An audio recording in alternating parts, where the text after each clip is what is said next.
வணக்கம். ஒவ்வொரு நட்சத்திரத்திற்கும் ஒரு முருகன் ஆலயம் இருக்கிறது.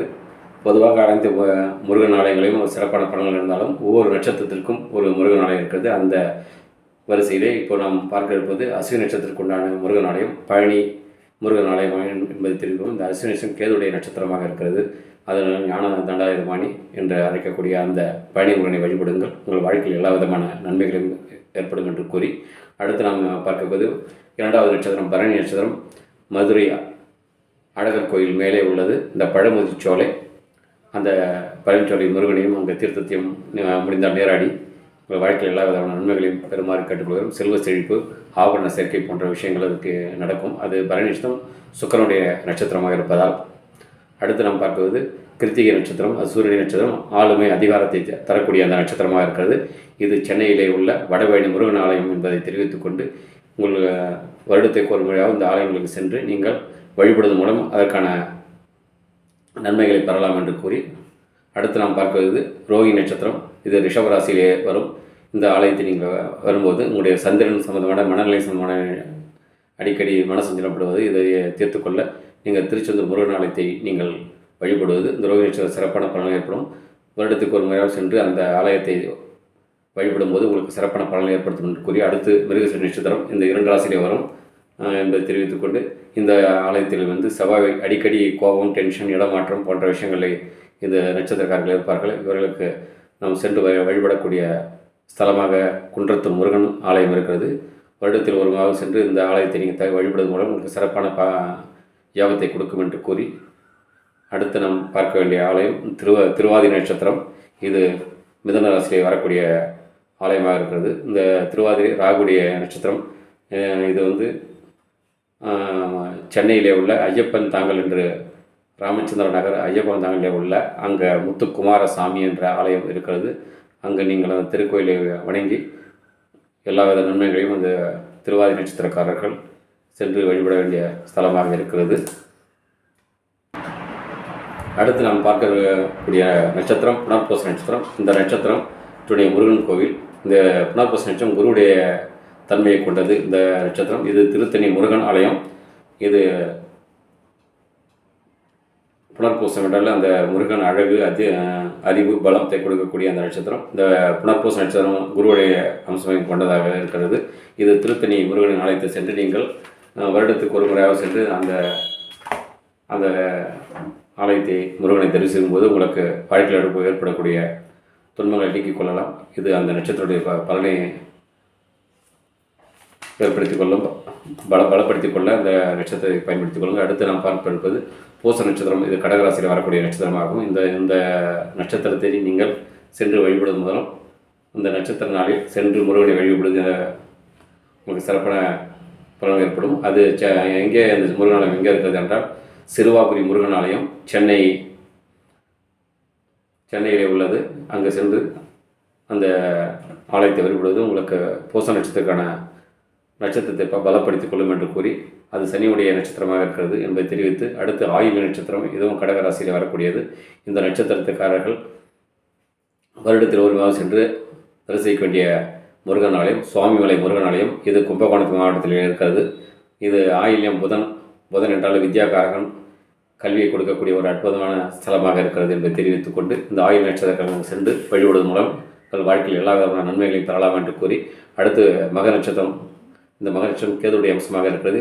அதனால் இந்த நட்சத்திரக்காரர்கள் சென்று வழிபடக்கூடிய முருகன் ஆலயம் வட்டமலை முருகன் கோவில் என்று சொல்லக்கூடிய, அது காங்கேயத்திலிருந்து 8 கிலோமீட்டர் தொலைவில் உள்ளது. இந்த ஆலயத்தை நீங்கள் சென்று வழிபடுவதன் மூலம் இந்த மக நட்சத்திரக்காரர்கள் வாழ்க்கையில் எல்லா விதமான நன்மைகளையும் பெறலாம் என்று கூறி, அடுத்து பூர நட்சத்திரம்.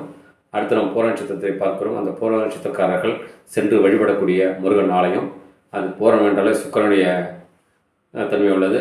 ஆபரண சேர்க்கை மற்றும் துணிமணிகள், உங்களுடைய வீடு சம்பந்த விஷயங்கள் அனைத்தையும் கொடுக்கக்கூடிய அந்த பூர நட்சத்திரக்காரர்கள் சென்று வழிபடக்கூடிய முருகன் ஆலயம் மருதமலை முருகன் ஆலயம் என்பதை தெரிவித்துக்கொண்டு, அது சுத்தம், சுகாதாரம், சுவையாக சாப்பிடக்கூடிய அமைப்பாக அந்த மருதமலை முருகன் ஆலயம் இருக்கிறது. அது அந்த பூர நட்சத்திரம். அது வரை இந்த கோவை மாவட்டத்தில் ஒரு 15 கிலோமீட்டர் தூரத்தில் இருக்கிறது. மருதமலை முருகன் ஆலயத்தை நீங்கள் வழிபட்டு வாழ்க்கையில் எல்லா விதமான நன்மைகளையும் பெறலாம் என்று கூறி, அடுத்து நாம் பார்க்கக்கூடியது உத்திர நட்சத்திரம். இந்த உத்திர நட்சத்திரம் சூரியனுடைய நட்சத்திரமாக இருக்கிறது. இந்த நட்சத்திரத்தினுடைய ஆளுமை, அதிகாரம் மற்ற அரசியல் சம்பந்தமான விஷயங்களிலே சிறப்பான நட்சத்திரமாக இருக்குது. இந்த நட்சத்திரக்காரர்கள் வழிபட வேண்டிய முருகன் ஆலயம் சுப்பிரமணிய சுவாமி நாகப்பட்டினத்தில் இருக்கிறது. தைரியம், தொழில் முதலீடு, பேச்சு சுத்தியாக இருப்பது தேவைக்கான அனைத்து விஷயங்களையும் இந்த நாகப்பட்டினம் சுப்பிரமணிய சுவாமியை வழிவிட்டு எங்கள் வாழ்க்கையில் எல்லா விதமான நன்மைகளையும் பெறலாம் என்று கூறி அடுத்து அஸ்த நட்சத்திரத்தை பார்க்கும். அஸ்த நட்சத்திரத்தை உடைய முருகன் ஆலயம். இது நாம் சொல்லும் இந்த ஆலயங்கள் எல்லாம் வருடத்தில் ஒரு முறை சென்று உங்களுடைய நட்சத்திரத்தை பலப்படுத்திக் கொள்ளுங்கள். அந்த முருகனுடைய துணையாக இருப்பார் என்பதை கூறி, அஸ்த நட்சத்திரம் சந்திரனுடைய நட்சத்திரமாக இருக்கிறது. இது சற்று சளி தொந்தரவு, காய்கறிகள் அதிகம் சாப்பிட வேண்டும் இந்த நட்சத்திரத்திலே. ஏன்னா இந்த சலனமான நட்சத்திரமாக இதனுடைய முருகன் ஆலயம் எங்கே இருக்கிறதா மயிலம் சுப்பிரமணிய சுவாமியை நீங்கள் வழிபட்டு வாழ்க்கையில் இல்லாமதான தடைகளையும் நீக்கிக் கொள்ளுமாறு கேட்டுக்கொள்கிறேன். அடுத்து நாம் பார்க்க இருப்பது சித்திரை நட்சத்திரம். இது செவ்வாயுடைய நட்சத்திரமாக இருக்குது. இந்த நட்சத்திரத்தில் சென்று வணங்க வேண்டிய முருகன் ஆலயம் விராலிமலை முருகன் ஆலயம். உடல் ஆரோக்கியத்தை கொடுக்கக்கூடிய ஒரு அற்புதமான ஸ்தலமாக இருக்கிறது. விராலி முருகனை வழிபட்டு நீங்கள் வாழ்க்கையில் ஏற்படும் இன்னல்களிலிருந்து தப்பித்துக் கொள்ளலாம் என்பதை கூறி அடுத்து நாம் பார்க்கிறது சுவாதி நட்சத்திரம். இது ராகுடைய நட்சத்திரம். இது இந்த இந்த இந்த நட்சத்திரம் தராசு எடை போடும் தன்மையோடது. என்னென்றால் இது துலாம் ராசியில் இருக்கக்கூடிய அந்த நட்சத்திரம். ராகு பழையதை சேர்க்கக்கூடியது. சுவாதி தோஷமில்லாத நட்சத்திரம் என்று சொல்லக்கூடிய அந்த நட்சத்திரம். இந்த நட்சத்திரக்காரர்கள் சென்று வழிபடக்கூடிய முருகன் ஆலயம் கோயம்புத்தூரிலே உள்ள காந்தி பார்க் அருகிலே உள்ள தண்டாயுதபாணியை வழிபட்டு நீங்கள் வாழ்க்கையில் எல்லா விதமான நன்மைகளையும் பெறுமாறு கேட்டுக்கொண்டு உங்கள் தடைகளை நீக்க அந்த ஆலயத்தை சென்று வழிபடுமாறு கொள்கிறேன். அடுத்து நாம் பார்க்கக்கூடியது விசாக நட்சத்திரம். இது குருடைய தன்மையை கொண்டது. எந்த தொழில் செய்தாலும் நட்புகள் ஏற்படக்கூடிய ஒரு சிறப்பான அந்த விசாக நட்சத்திரக்காரர்கள் சென்று வழிபடக்கூடிய முருகன் ஆலயம் சுப்பிரமணிய சுவாமி சிவன்மலை முருகன் ஆலயம் என்று சொல்வார்கள். நீங்கள் கூகுளில் சர்ச் செய்து எங்கே சென்று சிவன்மலை முருகன் ஆலயத்தை நீங்கள் தரிசனம் செய்யும்போது இந்த விசாக நட்சத்திரத்துடைய தன்மைகள் சிறப்பாக இருக்கும் என்பதை கூறி அடுத்து நாம் பார்க்கக்கூடியது அனுஷ நட்சத்திரம். இந்த அனுஷ நட்சத்திரம் சனியுடைய நட்சத்திரமாக இருக்கிறது. இந்த சனியுடைய நட்சத்திரம் இந்த நட்சத்திரக்காரர்கள் சென்று வழிபடக்கூடிய அற்புதமான ஸ்தலம் ரத்னகிரி முருகன் ஸ்தலம். ஆயில் தொழில் சிறக்க காலதாமதமாக செய்யும் தன்மை. இது சனி என்றால் கொஞ்சம் லேட்டாக கொடுக்கிறது. இது அந்த தோஷங்கள் நீக்கிக்கொள்ள ரத்னகிரி முருகன் ஆலயத்தை வழிபட்டு நீங்கள் எல்லா விதமான நன்மைகளையும் பெறுமாறு கேட்டுக்கொண்டேன். அடுத்து நம்ம கேட்டை நட்சத்திரத்தை பார்க்கிறோம். இந்த கேட்டை நட்சத்திரத்துக்குரிய முருகன் ஆலயம் கேட்டை என்றால் புதனுடைய தன்மையை கொண்டதாக இருக்கிறது. குன்றத்தூர் முருகன் ஆலயம் சென்னையிலே உள்ள குன்றத்தூர் முருகன் ஆலயத்தை சென்று வழிபடணும். இது நாணக்காரங்களாக இருக்கிறது. இது எல்லா விதமான படிப்பு சம்பந்தமான விஷயங்களையும் இது சிறப்பாக ஏற்படுத்தக்கூடிய நட்சத்திரமாக இருக்கிறது. இந்த நட்சத்திரக்காரர்கள் கேட்ட நட்சத்திரங்கள் குன்றத்தூர் முருகன் ஆலயத்தை வழிபடுங்கள். அடுத்து நாம் பார்க்க இருப்பது மூல நட்சத்திரம். தனுசு ராசியில் இடம்பெற்றுள்ளது. இந்த நட்சத்திரம் கேதுடைய தன்மையை கொண்டது.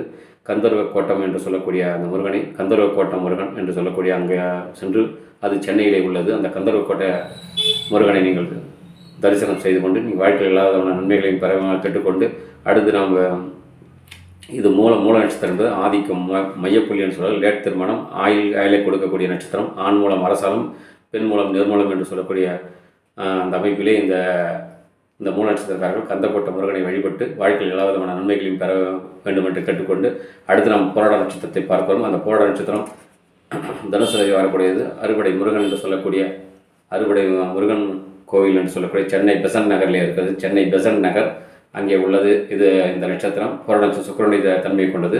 நிதானம் தேவை, அழகான தோற்றம், நல்ல வேலை கிடைக்கும். 28 நாட்களில் நடைபெறும் இந்த பூஜைகளை சென்று நீ வழிபடுவது ஒரு சிறப்பான பலனை ஏற்படுத்தும். இந்த போராட நட்சத்திரம் போராடி வெற்றி பெறக்கூடிய ஒரு நட்சத்திரமாக இருக்கிறது என்பதை கூறி அடுத்து நாம் பார்க்கக்கூடிய நட்சத்திரம் உத்திராட நட்சத்திரம். இந்த உத்திராட நட்சத்திரம் சூரியனுடைய நட்சத்திரமாக இருக்கிறது. சூரியன் ஆளுமை, அதிகாரம் போன்ற அரசு சம்பந்தமான விஷயங்களிலே இது ஒரு சிறப்பான நட்சத்திரம். இந்த நட்சத்திரக்காரர்கள் யாரிடம் பேசி வெற்றி பெற முடியாது. இதய பிரச்சனை சரியாகக்கூடிய ஒரு அற்புதமான அளவு. இது 26வது நட்சத்திரமாவது 2+1 3 இது குருத்தன்மை கொண்டது இந்த நட்சத்திரம் என்பதற்கு கூறி இது திருவல்லிக்கேணி முருகன் ஆலயம் சென்னையிலே இருக்கிறது. திருவல்லிக்கேணி முருகன் ஆலயத்தை நீங்கள் வழிபடும்போது இந்த உத்திராட நட்சத்திரம் மேலும் அந்த முருகனுடைய தன்மை சிறப்பாக இருக்கும். உங்கள் நட்சத்திர தோஷங்கள் அனைத்தும் நீங்கக்கூடிய ஒரு அற்புதமான ஆலயமாக இருக்கிறது, முருகன் ஆலயமாக இருக்கிறது என்று தெரிவித்துக் கொண்டு அடுத்து நாம் பார்ப்பது திருவோண நட்சத்திரம். இந்த திருவோண நட்சத்திரம் மகர ராசியிலே வரக்கூடிய நட்சத்திரமாக இருக்கும். அந்த கந்தசாமி முருகன் ஆலயம் என்று சொல்லக்கூடியது. இந்த திருவோணம் சந்திரனுடைய தன்மையை கொண்டது. திருமண தடை விலக, குழந்தை பிறப்பு தாமதமாக இந்த நட்சத்திரம் சிறப்பாக வேலை செய்கிறது. அதனால் நீங்கள் இந்த சம்பவமான திரும்ப தடையும் குழந்தை பாக்கியத்தையும் பெறுவதற்கு இந்த கந்தசாமி முருகன் ஆலயத்தை சென்று வழிபடுங்கள். இது எங்கே இருக்கிறது என்றால் புரசவாய்க்கம் சென்னையில் இருக்கிறது. நீங்கள் அந்த ஆலயத்தை சென்று அந்த முருகனை வழிபடுவதன் மூலம் உங்களுக்கு சிறப்பான பலன்களை ஏற்படுத்தும் என்று கூட அடுத்து நாம் பார்க்க இருப்பது அவிட்ட நட்சத்திரம். அந்த அவிட்ட நட்சத்திரம் செவ்வாயுடைய தன்மையாக இருக்குது. இது சந்தோஷம் உண்டாகும். பாம்பாட்டி சித்தர் வழிபாடு செய்த இந்த இடமாக இருக்கிறது. நாகக்கன்னிகள், சப்த கன்னிகள் எல்லாம் இங்கே இருக்கக்கூடிய அமைப்பாக இருக்குது. எங்கே இருக்குது என்றால் இந்த கோவில் இந்த அவிட்ட நட்சத்திரக்காரர்கள் கோயம்புத்தூர் அருகில் உள்ள மருதமலை முருகனை தரிசித்து நீ வாழ்க்கையில் உங்களுடைய நட்சத்திர தோஷத்தை போக்கிக் கொள்ள இந்த முருகனை வழிபடுவதன் மூலம் உங்களுக்கு சிறப்பான பலன்கள் ஏற்படும் என்பதை கூறி அடுத்து நாம் பார்க்க இருப்பது சதய நட்சத்திரம். இந்த சதய நட்சத்திரத்தினுடைய அது ராகுடைய தன்மையாக இருக்கிறது. இந்த நட்சத்திரத்தினுடைய சதயத்திடம் ₹1 காசு வாங்கி நீங்கள் சென்று காரியம் செய்தால் அந்த காரியம் அதிர்ஷ்டம் உண்டாகும் என்பது தெரிவித்து குறைந்தபட்சம் அந்த சதய நட்சத்திரம் ஒரு சிறப்பான நட்சத்திரம். ராகு என்பது ஒரு பிரம்மாண்டத்தை கொடுக்கக்கூடிய நட்சத்திரமாக இருக்கிறது. இந்த நட்சத்திரக்காரர்கள் சென்று வழிபடக்கூடிய முருகன் ஆலயம் நங்கநல்லூர் முருகன், நங்கநல்லூரில் உள்ள முருகன் ஆலயம் இது சென்னையிலே இருக்கிறது என்று தெரிவித்து அடுத்து நாம் பார்க்க இருப்பது புரட்டாதி நட்சத்திரம். இந்த புரட்டாதி நட்சத்திரத்துக்காரர்கள் படிப்பிற்குண்டான வேலை அது குருவுடைய தன்மையாக இருக்கிறது. கம்ப்யூட்டர் வேலை குருமார்கள் குருமார்கள் கிடைக்கல அப்படின்னாக்கா அந்த குருமார்கள் கிடைப்பதற்கு இந்த திருச்செந்தூர் முருகன் ஆளுகளிடம் குரு வாழ்க குருவே துணை என தினமும் சொல்லி வாருங்கள், நன்மை வரும். இது புரட்டாதி நட்சத்திரக்கான இந்த குருஸ்தலமாக இருக்கிறது. இந்த குருவுடைய நட்சத்திரமாகுது. இது இந்த புரட்டாதி நட்சத்திரங்கள் சென்று வணங்க வேண்டிய முருகன் ஆலயம் திருச்செந்தூர் முருகன் ஆலயம் என்பதை தெரிவித்துக்கொண்டு இந்த ஆலயத்தை நீங்கள் சென்று வருடத்துக்கு ஒரு முறை போய் சென்று அப்டேட் செய்யும்போது உங்களுடைய பிரச்சனையிலிருந்து வெளியே வரலாம். உங்களுக்கு சிறப்பான வாழ்வு கிடைக்கும் என்பதை கூறி அடுத்து நம்ம பார்ப்பது 26வது நட்சத்திரம் உத்திரட்டாதி நட்சத்திரமாகுது. இது சனியுடைய தன்மையை கொண்டது. இந்த உத்திரட்டாதி நட்சத்திரக்காரர்கள் நம்ம ஏதாவது குறை சொன்னால் அது ஏற்றுக்கொள்ள மாட்டார்கள். அனைத்து காரியம் வெற்றி பெறும்.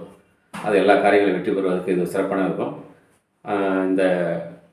இந்த கோவில் எங்கே இருக்குன்னா சென்னையில் உள்ள குன்றத்தூர் முருகன் ஆலயம் என்று தெரியப்படுத்துகிறோம். இந்த குன்றத்தூர் முருகனை வழிபட்டு நீங்கள் வாழ்க்கையில் எல்லா விதமான நன்மைகளையும் பெற்று பல்லாண்டு வாழ்க என்று கூறி இந்த முருகன் ஆலயத்தை வழிபட்டுங்கள். அடுத்து 27வது நட்சத்திரமாக கடைசி நட்சத்திரமாக கூடியது ரேவதி. இந்த புதன் என்றாலே வித்யாகாரகம் சரஸ்வதி கிரகம் என்று சொல்ல படிப்பு சம்பந்தமான விஷயங்கள்லையும் நீங்கள் ஆடிட்டர் போன்ற அந்த பதவிகளை பெறுவதற்கு இது ஒரு சிறப்பான ஆலயமாக இருக்குது. இது முருகன் ஆலயமாக இருக்குது. இந்த எங்கே இருக்கிறது என்றால் இது 3 இடங்களில் நீங்கள் சென்று வழிபடக்கூடிய அமைப்பாக இருக்கிறது. ஒன்று இந்த ரேவதி நட்சத்திரனுடைய பலன்களை நன்றாக நட்சத்திரம் பலப்படுத்தி கொள்ள இந்த 3 இடங்கள் இருக்கிறது. 1 திருப்பரங்குன்றம், 2 பழமுதிர்ச்சோலை, 3 திருச்செந்தூர். இந்த 3 ஆலயங்களும் இதற்கு சொல்லப்பட்டிருக்கிறது.